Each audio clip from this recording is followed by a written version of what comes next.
네, 여러분, 드디어 이제 두 번째 시간이 온라인으로 시작이 되었습니다. 제가 앞에 살짝 이 보여드린 내용이 뭐냐고 뭐 궁금해 안 하겠지만 그냥 제가 하고 싶은 여러분들에게 좀 하고 싶은 내용들을 짧게 짧게 보여드리는 거니까 그냥 가볍게 그냥 봐주시면 될 것 같고요. 여러분 첫 번째 수업은 잘 들었는지 모르겠습니다. 네, 기억 안 난다고요? 네, 안 나면 안 되는데. 네, 온라인 수업이라 집중도가 좀 떨어지긴 하겠지만 그래도 여러분들이 조금만 집중해서 따라와 주면은 크게 네, 어렵지 않게 시험을 준비할 수 있다는 점 잊지 마시고요. 오늘은 그 생물의 진화 두 번째 시간을 이어서 하도록 하겠습니다. 페이지는 220쪽입니다. 저 위에 써 있죠? 그렇죠? 자, 이번에는 이제 진화는 자연 선택에 의해서 진화가 일어난다고 했죠. 그런데 자연 선택에 의한 진화 중에 대표적인 예시가 내성 세균의 출현이 있습니다. 네. 이 내성 세균의 출현은 좀 특별한 진화입니다. 왜 특별하냐면 원래 자연 선택에 의한 진화는 오랜 세월에 걸쳐 일어나죠. 저번에도 말씀드렸지만 예, 대대손손 자손 자손 대대로 이게 시간이 지나면서 이제 형질이 변화하는 건데 그런데 급격한 환경 변화로 인해서 짧은 시간에도 자연 선택이 일어날 수 있다는 거 그거에 대한 예시를 한번 배우도록 하겠습니다. 대표적인 게 세균입니다. 우리 몸이나 우리 주변에 세균이 참 나쁜 세균들이 많이 이제 번식을 하고 있는데 그 세균을 없애기 위해서 우리는 항생제라는 약을 먹습니다. 여러분 감기만 걸려도 병원에서 항생제를 줄 거예요. 네, 그만큼 약을 먹게 되면 세균이 죽는데 그게 죽기만 할까? 뭐 그런 거에 대한 내용입니다. 자, 우선 항생제는요. 여러분들 많이 들어봤지만 정확하게 모를 수도 있어요. 세균을 죽이는 약입니다. 아니면 세균을 억제하는 약. 바이러스를 죽이는 약이 아니고요. 세균을 죽이는 약입니다. 바이러스랑 세균은 의미가 다르다는 걸 꼭 구분해 주고 그 다음에 내성. 여러분들 뭐 내성이 생긴다고 하죠? 예, 여러분들 혹시 커피 먹는 학생들 있는지 모르겠는데 커피를 자주 먹으면 안 좋은 게 카페인에 대한 내성이 생기죠.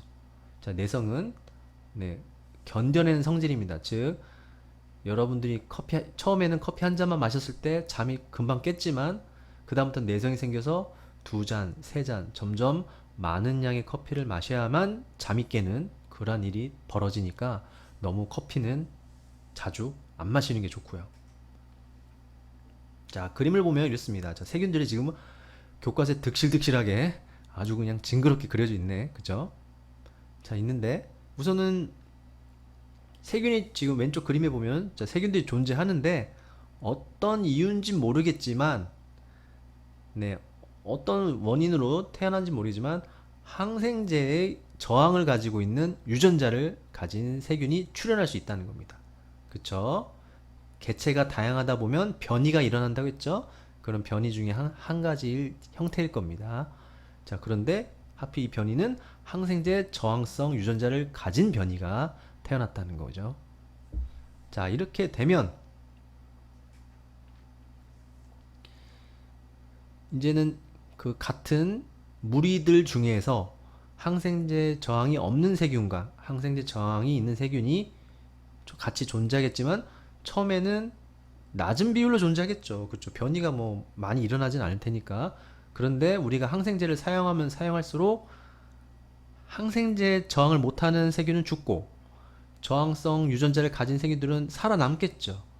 그럼 걔네들 살아남아서 증식을 할 겁니다. 네. 자기랑 똑같은 쌍둥이를 만들어내는 겁니다. 증식은. 그래서 결국 항생제를 사용하면 사용할수록 세균이 죽는 걸 수도 있지만 결국 항생제 내성을 가진 세균의 비율은 점점 증가해서 나중에는 약을 먹어도 세균이 죽지 않는 일이 발생한다. 이게 바로 급격한 환경 변화에 의한 진화의 한 예시라고 볼 수 있습니다. 참 무섭죠. 약이면 다 될 것 같은데 결국은 약이 약이라고 다 되는 건 아니다. 너무 약을 많이 먹어도 안 된다. 심각한 질병을 위해서는 평상시 항생제를 오남용하는 일을 줄여야 된다는 겁니다. 자, 이 그림 보면요. 지금 여기 갑자기 기억이 안 나네요. 이 접시에 자, 항생제 약을 떨어뜨려 놨는데 지금 항생제 주변에는 지금 여기 세균이 없죠? 그런데 여기 보면요. 항생제 주변에도 네, 세균이 네, 증식하고 있습니다. 보이죠? 무섭습니다. 그 말은 이 주변에 있는 세균은 항생제 내성을 가졌다라고 이해하면 되고요. 참고로 여기 슈퍼 박테리아라고 했는데 박테리아가 우리말로 세균입니다. 여러분 다시 한번 말씀드릴게요. 바이러스가 세균이 아니고요. 박테리아가 우리말로 세균입니다. 네. 네, 그렇고요. 뭐 이렇단 얘기입니다. 자, 그렇다면 이런 엄청난 세균, 슈퍼 세균이 왜 출현했냐? 아까도 말씀을 드렸지만 다시 한번 정리를 하면 항생제를 자주 먹다 보니까 항생제 내성 세균이 우연히 이제 나타나게 되고 그 항생제 내성 세균은 잘 죽지 않는다. 결국 자연 선택된 겁니다. 그래서 어떤 약을 먹어도 죽지 않는 슈퍼 세균이 출현한다. 그래서 우리는 항생제를 함부로 먹으면 안 된다. 아프면 먹어야죠. 함부로입니다. 함부로. 정말 아주 간단한 뭐 그냥 콧물이 조금 나는데 항생제를 바로 먹는다. 그런 건 별로 좋지 않다 얘기입니다. 네. 그렇게 어렵지 않죠. 네, 여러분들 천천히 따라주고요.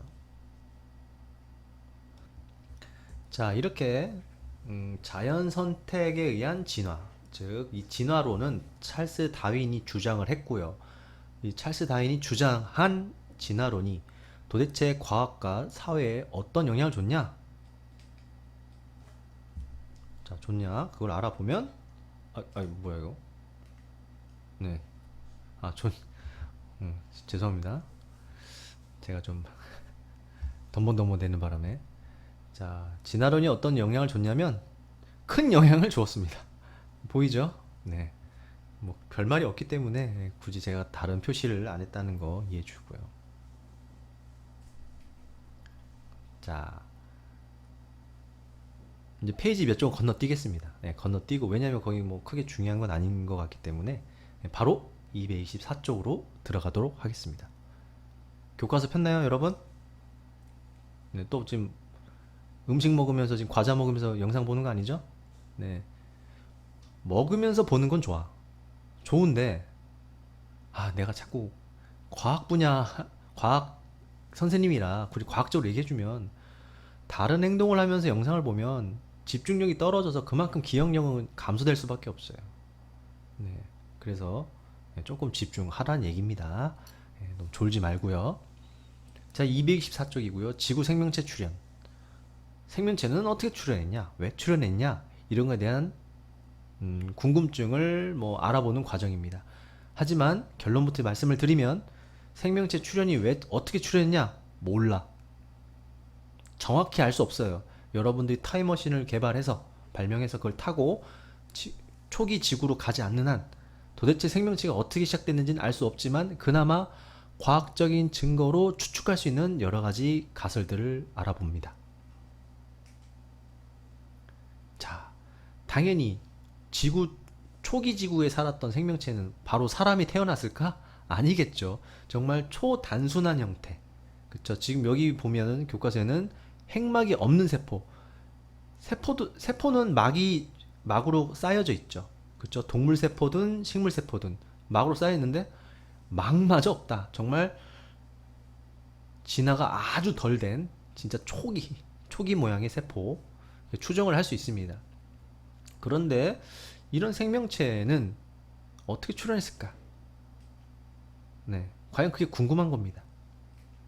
그런데 우리 과학계에서 뭐 좀 공통적으로 인정하고 있는 부분은 생명체가 출현하려면 우선은 생명체를 만들기 위한 재료부터 만들어져야 된다.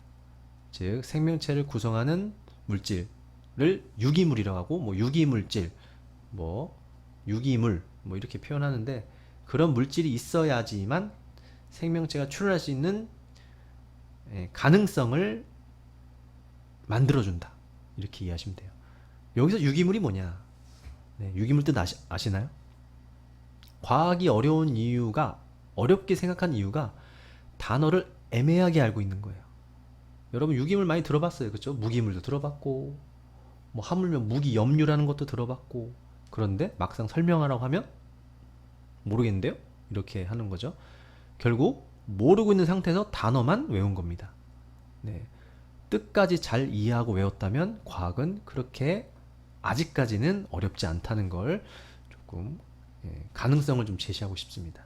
자, 유기물 뜻은 뭐 여러 가지가 있지만 그냥 여러 가지가 있어요. 그 중에 그냥 쉬운 뜻 몇 가지만 찾아보면, 자, 생명체를 구성한 물질을 유기물이라 그러고, 좀 더 구체적으로 얘기하면 그 유기물질에는 공통적으로 대부분 탄소라는 원소가 포함이 되어 있습니다. 그래서 탄소가 주축이 되어서 그 결합하고 있는 고분자, 아주 거대한 분자를 유기물, 이렇게 이해하시면 됩니다. 그래서 우리 몸에는,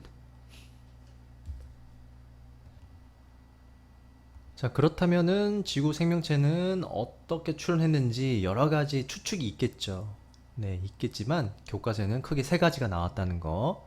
자, 첫 번째는 보면요. 원시 대기. 그러니까 지구 초기에 존재했던 공기. 그걸 대기라고 하죠. 그 대기에 있는 성분이 어떻게 해서 유기물이 만들어졌다. 거기 공기 대기에서 첫 번째 가설이고, 두 번째는요. 심해 열수구에서 만들어졌을 것이다. 깊은 바다에서 이렇게 뜨거운, 네, 물이 나오는 그 장소를 열수구라고 합니다. 네, 거기서, 즉 이제 거기 근처에 아마 화산이 터지거나, 네, 그런 이제 터지기 전 그런 곳의 장소에서는 뜨거운 열이 나올 수 있죠. 그런 곳을 심해 열수구라고 하고요. 그냥 대충만 들어도 뜨거운 곳에서 생명체가 만들어졌나? 만들어질 수 있나? 이렇게 생각할 수 있겠지만, 뭐 그건 이따가 말씀을 드릴 거고요. 그 다음 마지막은 외계. 여러분들이 제일 좋아하는 추측이죠. 예. 뭐가 좀만 설명이 안 되면 다 외계에서 왔다. 내 친구는 4차원이다. 예. 생각이 거의 외계인 수준이다. 뭐 이렇게 장난스럽게 얘기하기도 하지만, 네, 이런 가설도 과학계에서는 한 가지 추측으로 인정을 해준다는 거.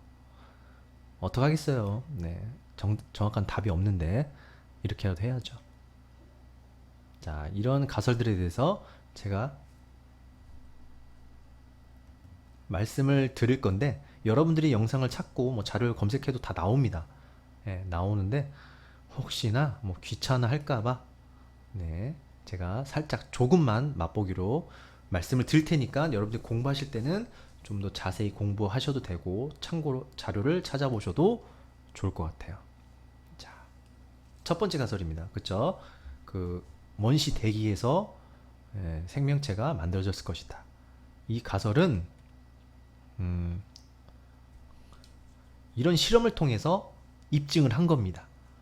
증거를 찾아낸 거죠. 그래서 그렇게 추측할 수 있는 거죠. 환원성 기체, 뭐 좀 말은 어렵지만 뭐 산소를 만들 수 있는 기체, 이렇게 이해하시면 되고요. 그런 기체에 뜨거운 수증기에다가 강한 전기 스파크를 딱 줬더니 어떤 간단한 유기물이 만들어졌다라는 실험입니다. 결론만 말씀드리면, 네, 그래서 이렇게 조건만 맞으면 유기물이 만들어질 수 있다. 유기물이 만들어지면 최초의 생명체도 만들 수 있는 가능성이 있다라는 걸 이제 증명한 실험이죠. 가장 이 가설은 여러 가설 중에서 가장 오래된 가설입니다. 그만큼 가장 먼저 실험으로 증명을 했다. 그런 얘기죠. 뭐 실험이 이렇습니다. 이런 걸 외우라는 게 아니고요. 여러분들이 그냥 외우는 것보다는 조금 더 이해하고 외우는 게 좋을 것 같아서 제가 자료를 찾아봤습니다. 네, 이런 실험 장치에다가 여기 스파크 보이죠? 여기 기체들이 막 있고, 뜨겁게 가열하고, 그래서 스파크를 막 주다 보면 우연히 간단한 유기물이 형성됐다는 걸, 발견한 거죠. 그 발견한 과학자가 바로 밀러 유리 네, 실험이라고 합니다. 네. 뭐 과학 자료는 중요하지 않죠. 네. 자, 이 실험 간단히 말씀을 드리면 이 실험 도구 안에는 물, 수증기, 요 CH4 뭔지 알죠? 메테인, 암모니아, 수소기체 등을 섞었고요. 네, 이 도구, 이 장치 안에 밀봉시킨 후에 이 플라스틱 보이죠? 예, 물을 끓여서 수증기를 만들고 그 다음에 전기 자극을 주고 그러면 전기 자극을 주고 뭐 생성될지 생성 안 될지 모르지만 그 다음에 지나가는 요 수증기는 다시 차갑게 만들어서 액체 상태로 만들고 다시 가열하고 다시 기체 주입하고 이런 과정을 네, 계속 반복하다 보면 네, 우연히 유기물이 만들어진다 뭐 이런 얘긴데요. 이 실제 실험에서는 일주일 동안 이 과정을 계속 했더니 우연히 만들어졌다는 겁니다. 네. 솔직히 좀 어거지 같지 않나요? 어거지? 제가 봤을 땐 좀 그런데 뭐 이래 뭐 증명을 한 거니까 뭐 실험을 한 거니까 뭐 당연히 존중해 줘야죠. 네. 이렇게 네, 첫 번째 가설이 이렇게 나타난 거고요. 두 번째 가설이 뭐였죠? 여러분? 자, 대답해 주세요. 두 번째 가설? 뭐더라? 뭐지? 갑자기 생각이 안 나네. 맞다. 심해 열수구. 네. 쌤이 지금 갑자기 죄송합니다. 자, 아무튼 심해 열수구에서 생명체가 출현했을 것이다라는 가설입니다. 자, 바닷속 그 화산 터지는 그 뜨거운 곳에서는요, 화산 터지는 곳이니까 아주 여러 가지 물질이 풍부할 거고요. 당연히 이런 기체들도 화산이 터지면서 나올 수 있고요. 그 다음에 에너지도 공급되고 열 에너지가 있으니까 그러니까 충분히 조건이 맞습니다. 네. 그 근처에 철과 망가니즈 이런 망간 옛날 발음은 망간이지만 망간이라고 하는데 요새는 망가니즈라고 하죠. 이런 금속들에 의해서 이런 반응이 촉매 반응을 도와주는 물질도 존재합니다. 그러니까 더 유기물이 생성될 수 있는 확률이 높아지겠죠. 그렇죠? 그리고 현재 바닷속에 있는 심해 열수구를 조사를 해보면 실제 그 심해 열수구 근처에서 산소가 아닌 수소를 에너지원으로 사용하는 생물도 발견했다는 겁니다. 그래서 더더욱 이 가설이 그럴싸하고 가장 가능성 있는 가설이다라고 얘기를 하는 거예요. 이게 바로 심해 열수구 사진입니다. 네. 근처만 가도 뜨거워 보이죠? 네, 이 근처에 1977년 탐사로 알게 됐습니다. 네. 아까도 말했지만 여러 가지 금속 물질이 촉매제로 이제 작용을 하는데 여기서는 77년에 발견된 바로는 황철석이라는 금속이 촉매제로 작용해서 유기물을 생성시켰다. 그래서 초기 지구는 이런 화산, 이런 아주 지구가 초기 뜨거웠죠. 그래서 이런 화학 반응을 위한 생명체의 기원이 이루어졌을 것이다 라고 추정을 할 수 있습니다. 그리고 화산 근처에는 또 황 성분이 많이 나오는데 그걸 또 에너지로 삼아서 서식하는 그런 세균도 존재한다는 겁니다. 네, 그래서 이런 증거를 봤을 때 이런 가설은 참 그럴싸하다 라고 얘기를 하는 거죠. 네. 제가 지금 너무 빨리 하고 있는 거 아닌지 모르겠는데요. 그렇게 막 천천히 자세히 설명해야 될 부분은 아닌 것 같아서 제가 조금 속도를 내고 있으니까 여러분이 너무 빠르시다면 다음 등교 수업 때 말씀을 해주시고요. 근데 등교 수업 때는 아마 제가 잡다한 소리 많이 해서 천천히 할 것 같습니다. 자, 그 다음에 세 번째 가설을 보겠습니다. 세 번째 가설은 바로 외계설. 네. 그냥 허무맹랑하게 아무 이유 없이 외계에서 생명체가 왔을 것이다 라고 추측하지 않습니다. 과학은 어떤 증거가 있어야 되죠. 자, 실제 오스트레일리아 지역에 떨어진 운석에서 발견한 겁니다. 이 운석에는 90개 이상의 아미노산이 발견됐습니다. 아미노산은 단백질을 만들 수 있는 기본 작은 입자입니다. 네. 그런데 이 90종류 아미노산 중에서 19개만 지구에서 발견됐고 나머지는 지구에 존재하지 않는 아미노산입니다. 그 말은 우리 지구의 생명체도 저 어느 운석에서 들어와서 초기 생명체 시작하지 않았을까라고 추측할 수 있는 증거가 되는 겁니다. 그래서 운석 때문에 아미노산이 공급돼서 유기물이 만들어지고 그래서 최초 생명체가 출현하지 않았을까 이런 생각을 하는 거죠. 이 사진이 바로 77년 그때 발견된 화석이고, 아니 77년이 아니죠. 오스트레일리아에서 발견된 그 운석 사진입니다. 그냥 돌멩이죠, 돌덩어리. 여러분들이 지나가면서 이게 돌덩어리인지 운석인지 구분 못할 거죠, 그렇죠? 저도 못해요. 예. 예. 그렇기 때문에 예.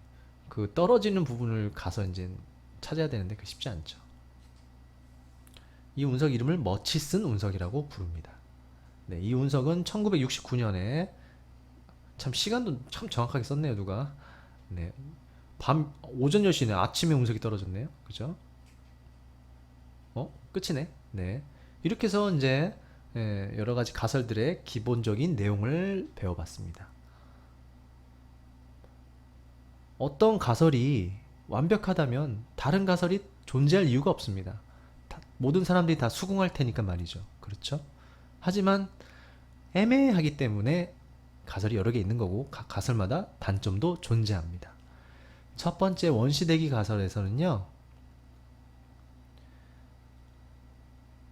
아까 실험을 통했죠. 그 실험 안에서 환원성 대기를 썼고 기체를 썼고 이산탄소도 쏟고 사용했고 그래서 유기물을 만들어냈는데 실제 초기 지구에 지구 초기에 이런 기체가 있었느냐 있었냐 증명할 수가 없습니다. 그래서 좀 애매한 가설이 되겠고요. 두 번째 가설 심해열수구. 자, 뜨겁죠. 뜨거운 불에서는 당연히 그 에너지를 위해서 반응을 통해서 무언가가 합성이 될 수도 있지만 반대로 무언가를 분해시킬 수도 있습니다. 그래서 이게 정말 만들어질 수 있냐 이런 조금 의문이 생기는 거고요. 마지막 외계설은 아니 그리고 아미노산이 들어왔다 쳐. 네. 아미노산이 운석을 통해 들어왔어. 그 운석에 들어있는 아미노산이 어떻게 해서 유기물로 바뀌었냐? 그걸 설명할 수 없다. 네, 다 애매합니다. 네. 어? 어? 지금 제가 왜 놀라고 있냐면요. 잠시만요. 2단원 내용이 여기까지입니다. 네. 생각보다 빨리 끝났어요. 선생님 예상엔 좀 더 오래 걸릴 줄 알았는데, 그래서 급하게, 예, 급하게 제가 준비한 게 있는데, 그게 뭐냐면, 여러분들은 좋아하지 않지만, 그래도 꼭 필요한 문제풀이 몇 문제 해보고, 한번 정리를, 이제 마무리를 해보도록 할게요. 네, 너무, 예, 싫어하지 마시고요. 일찍 끝나면 좋지만 너무 일찍 끝나 좀 그렇잖아요. 그쵸? 1시간이 50분 수업인데 25분 만에 끝나는 건 좀 그러니까 조금만 해보고 한번 마무리 해보겠습니다. 여러분들 그래도 풀어주면 좀 도움이 될 것 같아서 제가 그래도 준비했으니까. 자, 문제를 한번 보도록 하죠. 자, 진화와 변이에 대한 설명으로 옳으면 O, 옳지 않으면 X 한번 해볼까요? 자, 첫 번째입니다. 생물의 진화가 일어나도 새로운 종은 출현하지 않는다. 출현 아예 안 한다? 조금 느낌이 이상하죠? 제 답은 뭘까요? 여러분들 같이 풀어보세요. 자, 답은 네, X죠. 네, 새로운 종 출현한다고 배웠으니까 종분화가 일어난다고 했죠. 일어날 수 있다고 했습니다. 항상 일어나는 건 아니고요. 다음, 변이는 같은 생물종 개체 간에 나타나는 형질의 차이다. 제가 수업했을 때 이 내용에 대해서 제가 좀 강조를 한 것 같은데 답은 네, 바로 네, O입니다. 같은 생물종끼리 나타나는 형질의 차이죠. 다른 종끼리는 당연히 형질의 차이가 나죠. 당연한 말이죠. 자, 다음 가보겠습니다. 변이는 다음 세대로 전달되므로 진화와 관련이 없다. 네. 뭔가 너무 없다고 하니까 좀, 그죠? 너무 없다고 하는 거 보니까 틀렸네요. 네, 변이는 다음 세대로 전달됩니다. 네, 그 유전자에 의한 변이, 그쵸? 유전자가 갑자기 변이가 일어나서 바뀌었다면 그 유전자는 다음 세대로 전달되기 때문에 진화와 관련이 있습니다. 자, 다음 가보죠. 네, 변이가 나타나게 하는 원인에는 돌연변이와 유성생식이 있다. 어? 돌연변이는 어디서 들은 것 같은데 유성생식이 뭐지? 네, 그래서 틀렸다고 하겠죠. 그런데 교과서에 안 나왔다고 틀린 건 아닙니다. 자, 답부터 얘기하면요. 답은 옵니다. 제가 수업 때 말씀을 드렸어요. 우리 그 강아지, 흰 강아지, 검은 강아지가 그 사이에서 태어난 아기 강아지가 얼룩무늬였죠. 네, 그때 말씀드렸지만 상동염색체 조합이라고 있습니다. 상동염색체 조합이 일어나려면 유성생식이라는 과정이 필요합니다. 그쵸? 예, 암컷과 수컷의 염색체가 섞이는 과정, 그거는 유성생식이라고 하는 거고요. 자손으로 자기의 정보를 전달할 수 있는 생식 방법이죠. 네, 그래서 답은 O고요. 자, 다음 가보죠. 자, 사람의 피부색 차이와 앵무의 깃털색 차이는 모두 변이의 예이다. 같은 생물종 개체 간에 나타나는 차이는 다 변이가 맞죠? 그래서 당연히 오고요. 자, 마지막 문제입니다. 자, 진화는 오랜 시간 동안 여러 세대를 거치면서 이루어진 생물의 변환 과정이다. 아유, 뭐 어디 여러분들 읽으면서 큰 뭐 걸리는 게 있나요? 걸리적거리는 게 없죠. 네, 그만큼 내용이 맞다는 겁니다. 네, 이런 내용일 것 같고요. 자, 다음 가겠습니다. 자연 선택설로 설명한 기린의 진화 과정 중에서 이런 현상을 옳게 연결하시오. 자, 기린이든 뭐 핀칫새든 상관없습니다. 모든 동물은 다 자연 선택설로 인해서 진화가 일어났으니까. 자, 우선 여기 한 번씩 봤죠? 변이, 생존 경쟁, 자연 선택, 생물의 진화. 자, 우선 오른쪽부터 읽어보겠습니다. 기억. 오늘날 기린의 목이 길어졌다. 오늘날. 결과네요. 마지막. 그쵸? 길어졌으니까 모든 기린 목이 다 길었다는 얘기는 다 진화가 일어난 거네요. 그래서 기억은 당연히 3번이 아니고 네, 4번과 연결되면 되고요. 그 다음 니은 조상 집단의 목 길이가 다른 개체들이 존재했다. 갑자기 왜 존재했을까요? 변이가 일어났으니까 존재했겠죠. 그러니까 당연히 네, 1번과 관련이 있고요. 디귿 보겠습니다. 높은 곳에 있는 나뭇잎을 두고 먹이 경쟁. 이미 답이 있네요. 경쟁이니까 생존 경쟁을 하는 과정이고요. 리을 목이 긴 개체가 살아남아 자손에게 목이 긴 형질을 전달했다. 살아남아서 전달된 거는 자연 선택, 뭐 적자 생존, 뭐 이런 과정이라고 했었죠. 그래서 답은 3번이 됩니다.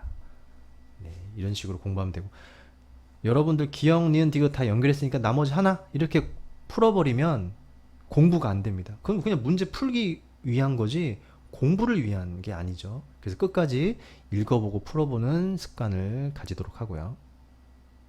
다음 해보겠습니다. 자, 내성세균 출현 과정 교과서 있었죠? 자, 처음에 모든 세균은 항생제 내성이 없었지만 무엇이 일어나 항생제 저항성을 가진 유전자가 만들어졌다. 자연 선택일까요? 돌연변일까요? 자연 선택은 막 서로 그 생존 경쟁에 의해서 뭐 선택된 건가요? 아니죠. 네, 우연히 나타났다고 제가 수업할 때 말씀을 드렸고요. 돌연변이 갑자기 나타난 거죠. 이유는 모르죠. 자, 항생제를 사용하는 환경에서 항생제 내성세균은 생존해? 당연히? 이게 뭐 당연한 말이죠. 뭐 유리하지 뭐 불리하기가 있나? 자, 항생제 내성 세균이 많이 살아남아서 자손에게 항생제 저항성을 유전자를 전달하는 등 무엇이 일어났다. 아까 돌연변이 일어났으니까 또 돌연변이가 아니고 자연 선택 과정이 일어났다라고 얘기를 하는 거고요. 마지막, 항생제를 지속적으로 사용하는 환경에서 세균 집단 내 항생제 내성 세균 비율이 당연히 점점점 증가하도록 진화가 일어났습니다. 그렇기 때문에 나중에는 슈퍼박테리아까지 탄생할 수 있었다는 점. 자, 계속해서 549번 문제를 풀어보도록 하겠습니다. 여러분들 지금 문제 풀고 있는데 언제 끝날지 모르잖아요, 그쵸? 여러분 한번 예상해 보세요. 제가 몇 문제 풀 것 같습니까? 지금까지 세 문제 풀었고 지금 네 번째 문제인데 한번 상상해 보세요. 예. 상상하고 한번 해보겠습니다. 제가 몇 문제까지 풀지 저는 이미 정해놨는데 여러분들 한번 상상해 보면 좀 그나마 좀 기대라도 하고 재미라도 느낄 것 같아서. 자, 계속 갑니다. 자, 생물의 진화된 설명입니다. 옳은 걸 고르라고 합니다. 갑니다. A. 생물이 서로 다른 환경에 적응하며 변화가 쌓여서 진화가 일어나. 여러분 뭐 틀린 것 같아요? 맞는 것 같아요? 뭐 크게 뭐 없죠. 예. 별 이상한 말 없잖아요. 그죠? 당연하게 논리적으로 이해가 되고. B. 진화가 일어나려면 발음이 이상하네. 진화가 일어나면 처음과 형질이 달라져서 새로운 종이 출현하게 되지. 조련할 수 있다고 했으니까. 5. 진화 결과 현재 지구에 다양한 생물이 살게 되었어. 당연히 오죠. 예, 진화가 일어나서 다양한 생명체가 그 각각의 환경에서 살 수 있었던 이유니까. 그래서 답은 네, 5번. 네, 별거 없고. 자, 550번 갑니다. 자, 생물의 진화에 영향을 미치는 변이에 대한 옳은 거. 자, 기억 보겠습니다. 변이입니다, 변이. 항상 과학 문제 읽을 때 끝까지 읽어야 돼요.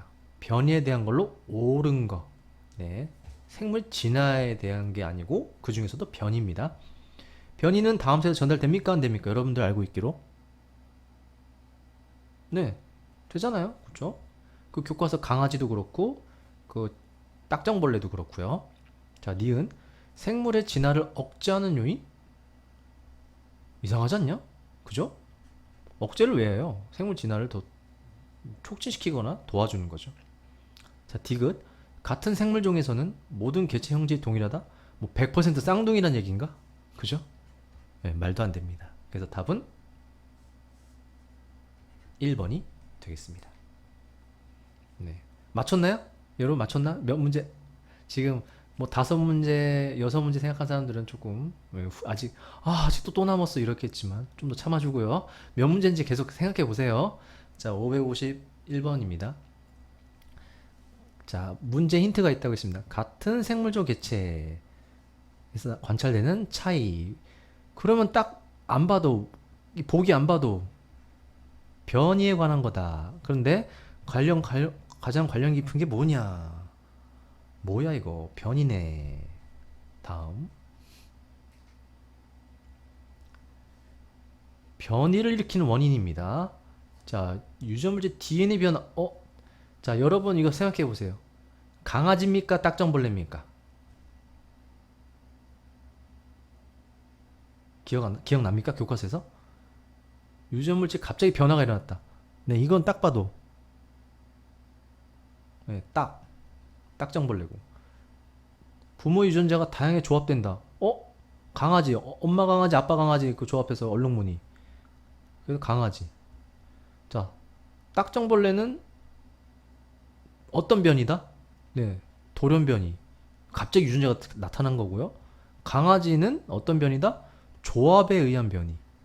나 글씨 못 써서 안 보여주려고 했는데. 자, 아무튼 조합이 일어나려면 유성생식이, 그죠? 생식으로 자손을 만들어야 되죠. 그 답은 네, 누가 봐도 4번.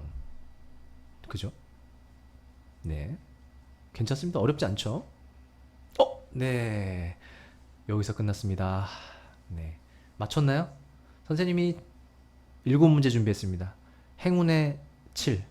네, 행운의 70도 있고, 행운의 77도 있고 777도 있는데 거기까지 하기에는 하루 종일 걸릴 것 같아서 7문제만 준비했습니다. 여러분들 고생했고요. 등교에서 만나도록 하겠습니다.